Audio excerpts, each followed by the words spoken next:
La esperanza es esa cosa con plumas que se posa en el alma y canta una canción sin letra y nunca, nunca se calla. Y más dulce suena en el temporal y fuerte debe ser la tormenta que pueda callar al pajarillo que a tantos consuela. Lo he oído en las tierras más frías y en los más exóticos mares, aunque jamás me pidió una migaja, ni en las mayores adversidades.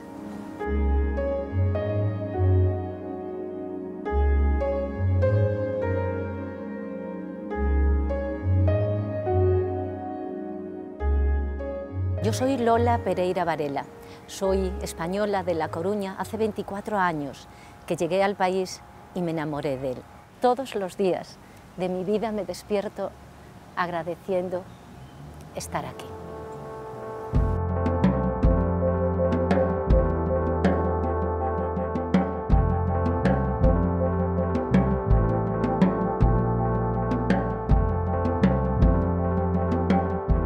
La razón de haber escrito esta historia sobre la creación de Cabo Blanco es porque, en primer lugar, creo que es Cabo Blanco muy importante por ser la primera área protegida de este país y que ha dado lugar a la red del resto de áreas protegidas de este país.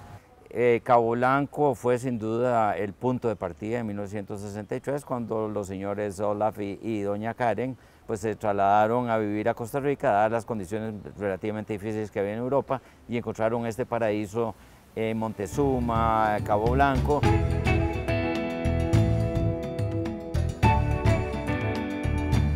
Decidí escribirla porque creo que este país tiene una deuda con los que la crearon. La crearon dos personas extranjeras que eran Nicolás Vesberg, sueco, y su esposa Karen Mogensen, que era danesa.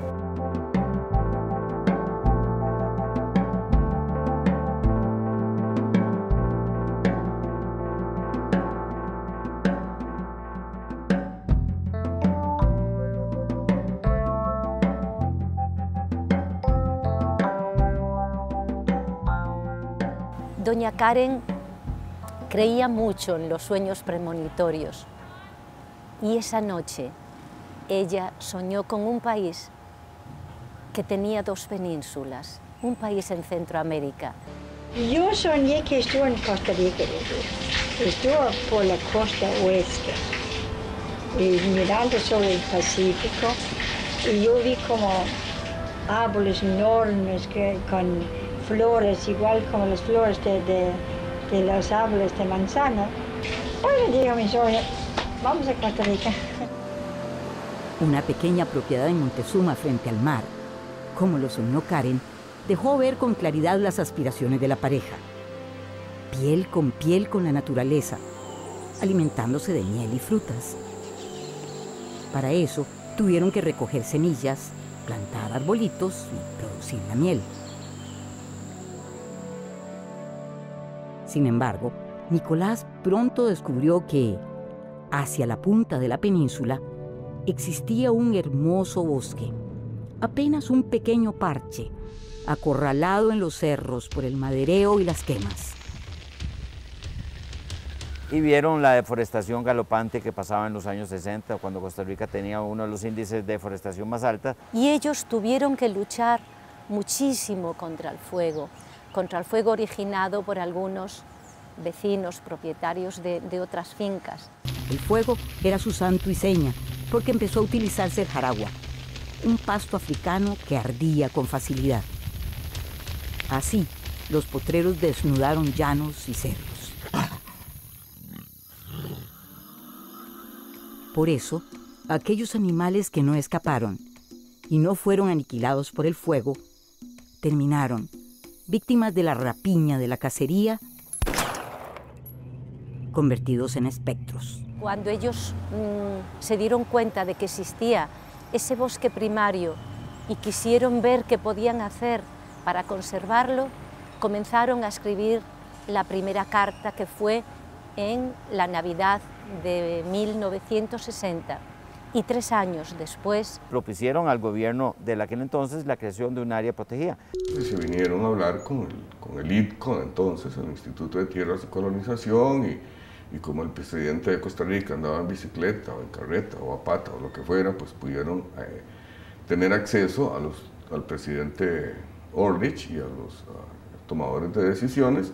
Unificaron, informaron al gobierno que tuvieron soporte de universidades en Inglaterra y en los Estados Unidos y que podían conseguir el dinero si el gobierno de Costa Rica estuvieron de acuerdo que podían formar una zona protegida de esta última parte del bosque primario. Hubo mucho que escribir para conseguir el dinero. Y al final, cuando presentaron el dinero, el gobierno comprobó que podían comprar entonces la tierra, que estuvo, los dueños de esta tierra eran pequeños finqueros. No existía ni siquiera una ley de parques nacionales. El concepto de los parques nacionales era muy del norte, de Europa y los Estados Unidos y Canadá, y era algo totalmente inconcebible, pero aún así, esas 1.500 hectáreas que se protegieron fueron las primeras. Lograron salvar un pedacito de los bosques de Nicoya, que fue Cabo Blanco, y administrarlo ad honorem. Cuando el IDA, perdón, lo que es IDA hoy, el ITCO o el ISCO, como decían los campesinos, a veces mandaba un guardaparque o dos, pues don Nicolás nos contaba que el primero o el segundo pues llegó a matar monos. No había que era un guardaparque, cuál era su misión ahí. Bueno, él sí sabía que aquello era absoluto para la vida silvestre. Lograron quitar ese guardaparque y poner otro. Hasta ahí ni siquiera había aparecido en la escena ni San Mario Bosa, ni San Álvaro Ugalde, ni nadie. Era Nicolás en Nicoya. Se creó una condición que no existe en la ley, que se llama área silvestre de protección absoluta o monumento absoluto, y de ahí se disparó un proceso que fue creando el sistema de áreas protegidas que tenemos el día de hoy.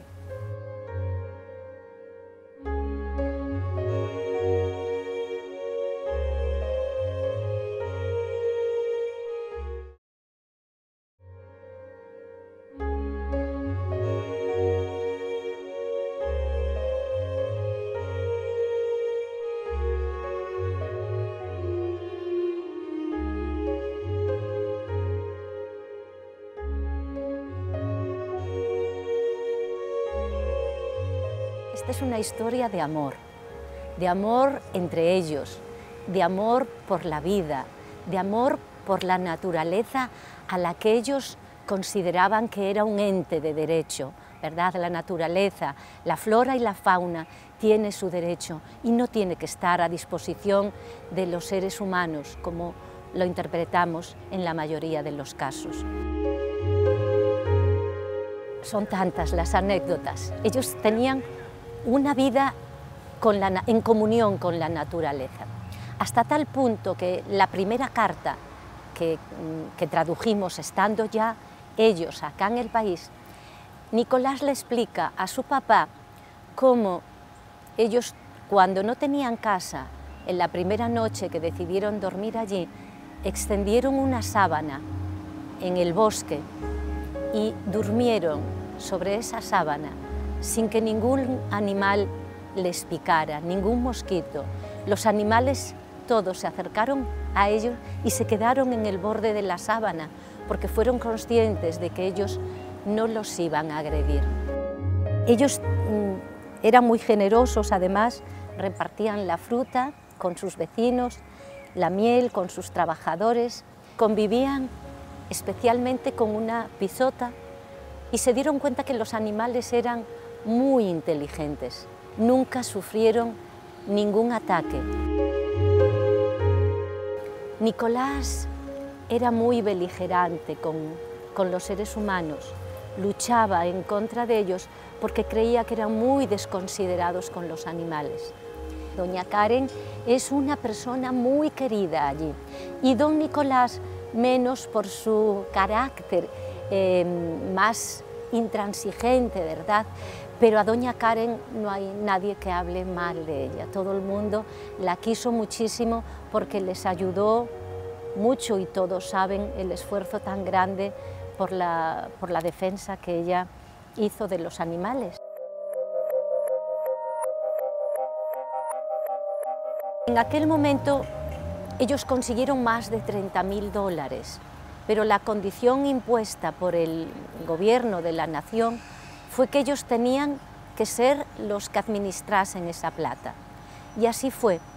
Pero cuando llegó el momento de pagar a las personas que expropiaron, a algunos se les pagó en plata y a otros se les pagó con bonos del Estado.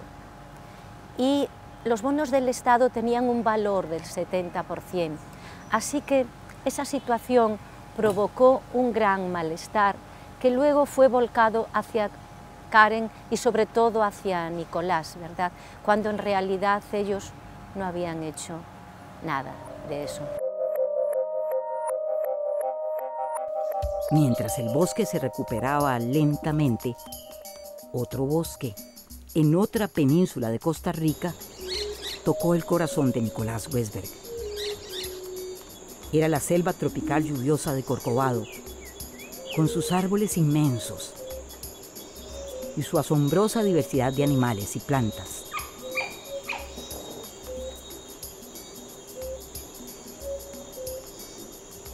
Pero había ojos codiciosos mirándola también. Víctima de esa oscura fuerza, Nicolás nunca regresó de su viaje a Corcovado, en donde estaba colaborando con los esfuerzos por proteger el bosque, convirtiéndolo en parque nacional. La muerte de Nicolás sobrevino cuando Nicolás intentaba levantar un catálogo de especies en Corcovado. En 1974, en el mes de julio, él viajó solo, con la intención de levantar un catálogo de especies, y para ello hacía una primera visita y después iría a buscar a doña Karen y todo el material que necesitarían para instalarse allí, al menos durante 6 meses, porque esa era su intención. Pero en esa primera visita, Nicolás tuvo la mala suerte de que la persona que lo acompañaba a recorrer el bosque, el vaquiano, lo asesinó. Y bueno, él no regresó y doña Karen y él siempre tenían como una línea de comunicación, casi nunca se separaban, y cuando lo hacían por un día, tenían una línea de comunicación que se sentían. Ellos tenían algo muy mágico, ¿verdad? Y ella dejó de sentir su línea de comunicación y empezó a tener sueños, que es como comienza la novela. Y llegó el día de su cumpleaños y él no llegó. Su cumpleaños es el 4 de agosto. Y entonces ella ya supo que algo le había ocurrido.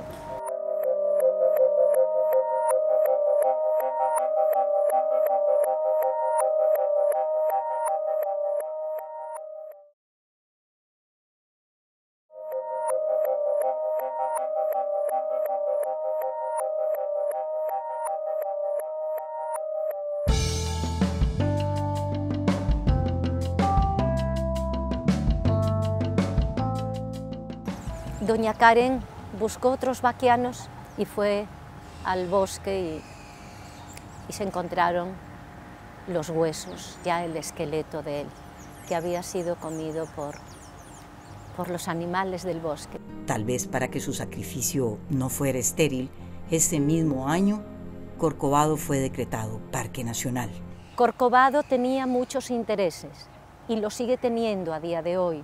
Todavía de vez en cuando, y yo estoy muy pendiente, veo una noticia que otra vez Corcovado ha sido invadido por coligalleros, ¿verdad?, buscando oro, por personas que querían también hacer plantaciones de cítricos, personas que querían extraer madera, querían construir una marina muy importante allí, Había tantos intereses porque ese proyecto no prosperara, que realmente la verdad no se ha sabido nunca. El asesino confesó y cuando le preguntaron la razón, él dijo que no tenía ninguna razón, que nomás en ese momento le pareció que tenía que asesinarlo. Pero como decía doña Karen, nadie asesina porque sí, sin tener una razón importante para ello. Tenía muchas personas que seguramente les resultaba más cómodo que desaparecieran.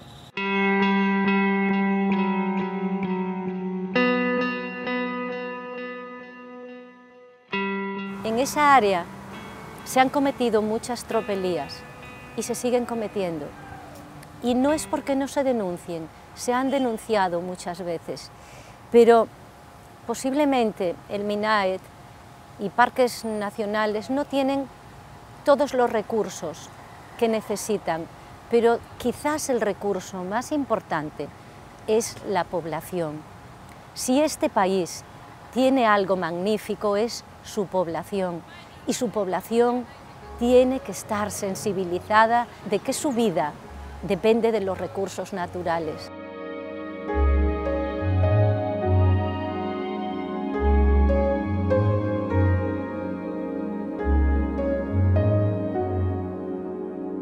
Los bosques tropicales son los que proveen de materias primas a toda la industria farmacéutica. Se las llevan sin pagar nada y, sin embargo, cuando devuelven los medicamentos elaborados, tienen un precio que las personas humildes no pueden comprar. Eso es una de las injusticias que se comete con este país. Y la población tiene que saberlo, tiene que informarse para poder defenderse.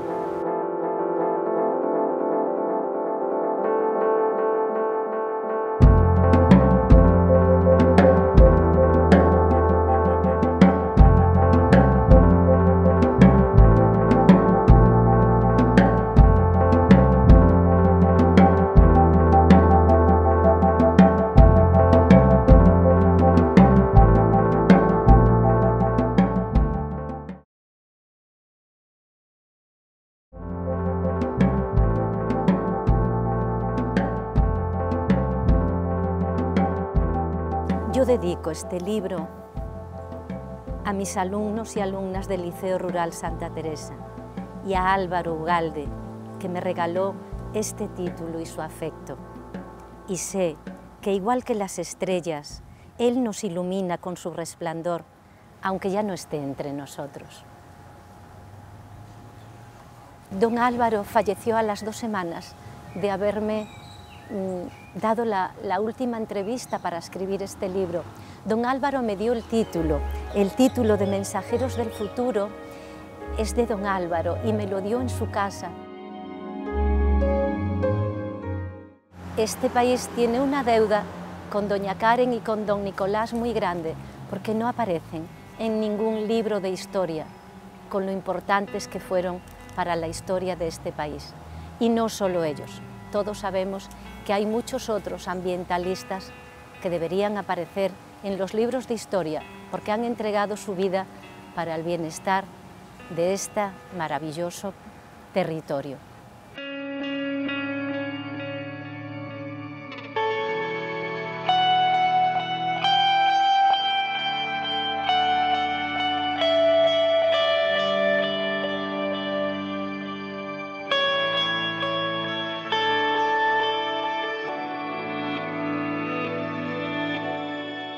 Hay áreas, hay lugares que son sagrados, hay áreas donde no se puede cultivar, no se puede vivir. Eso se conoce, se sabe perfectamente dónde se puede trabajar, dónde se puede construir casas y dónde no. Así que desde que los indígenas existen, siempre ha habido bosques. No se conoce dónde vivió indígenas y hay destrucción. Siento que este país me pertenece como yo le pertenezco a él. Es un país magnífico que se merece que alguien escriba su historia. Si no se conoce la historia, no se ama el país, y si no se ama, no se defiende. Esta es una novela escrita desde el amor profundo por esta tierra, por este país y por esta gente.